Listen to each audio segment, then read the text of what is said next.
Bienvenue. Aujourd'hui, on va parler de stratégies très concrètes pour se libérer d'une emprise narcissique. L'idée, c'est de voir ensemble comment reprendre le contrôle quand on se sent complètement perdu. Vous savez, cette sensation de brouillard constant dans la tête? Ce doute qui s'installe petit à petit et qui finit par nous faire remettre en question notre propre mémoire, nos propres perceptions. C'est une expérience vraiment déstabilisante et c'est souvent le tout premier signal d'alarme. Alors, l'objectif est simple. À la fin de cette session, on repart avec 3 outils clairs et précis pour se réapproprier sa réalité. On va transformer cette confusion en clarté et vous donner des clés pour reprendre les rênes.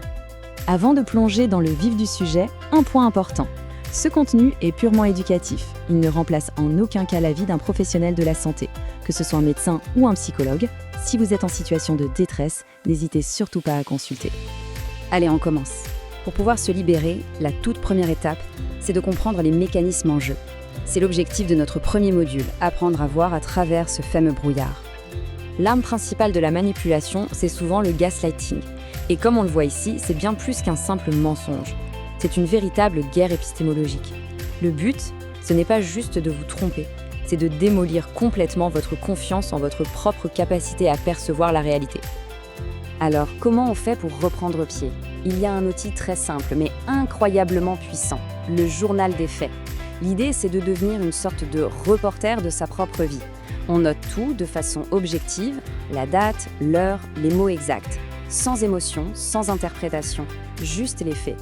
Ça devient une encre dans la réalité, une preuve externe qui protège de la manipulation. C'est facile de tomber dans le piège de penser que la personne en face est une sorte de génie du mal, n'est-ce pas ?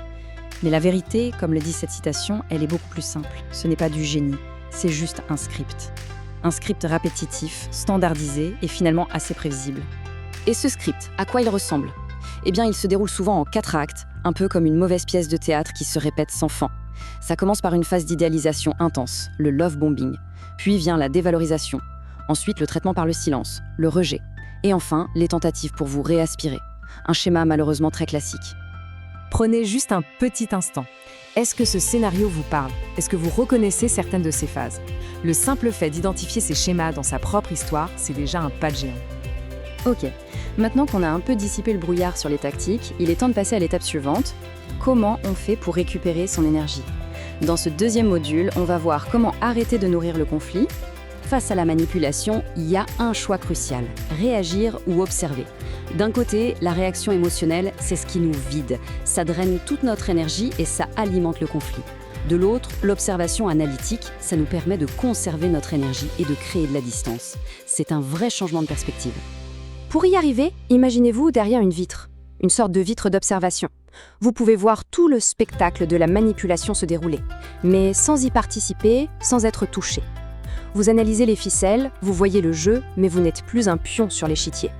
C'est ça, la puissance de l'observation. En fait, l'objectif change complètement. Le but n'est plus de gagner une dispute, d'avoir raison. Non, le seul et unique but, c'est de devenir hermétique à la manipulation.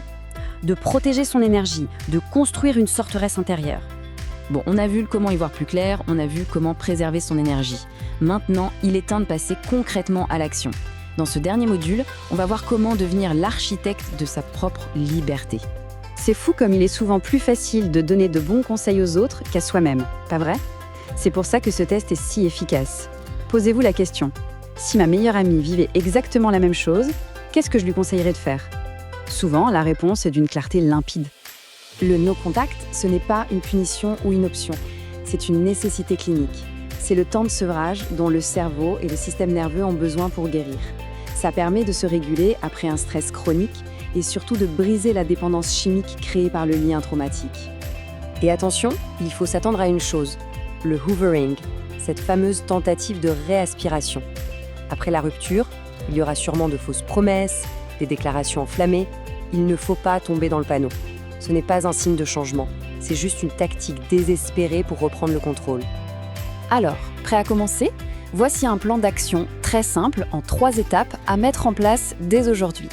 D'abord, identifiez une seule tactique du script que vous avez vécu récemment. Ensuite, pendant 48 heures, pratiquez le test de la meilleure amie. Et enfin, essayez de suivre l'évolution de votre énergie quand vous passez en mode observation. Le chemin de la guérison n'est pas toujours une ligne droite. Il y aura peut-être des moments de doute. Et si ça arrive, rappelez-vous bien de ceci. Votre perception n'a jamais été le problème. Le seul problème, c'était la manipulation de cette perception. Le voyage peut être difficile, c'est vrai, mais la destination en vaut tellement la peine. Une vie de clarté, de liberté et de respect de soi. Vous avez maintenant les outils en main. Il est temps de reconstruire la relation la plus importante de toutes, celle que l'on a avec soi-même.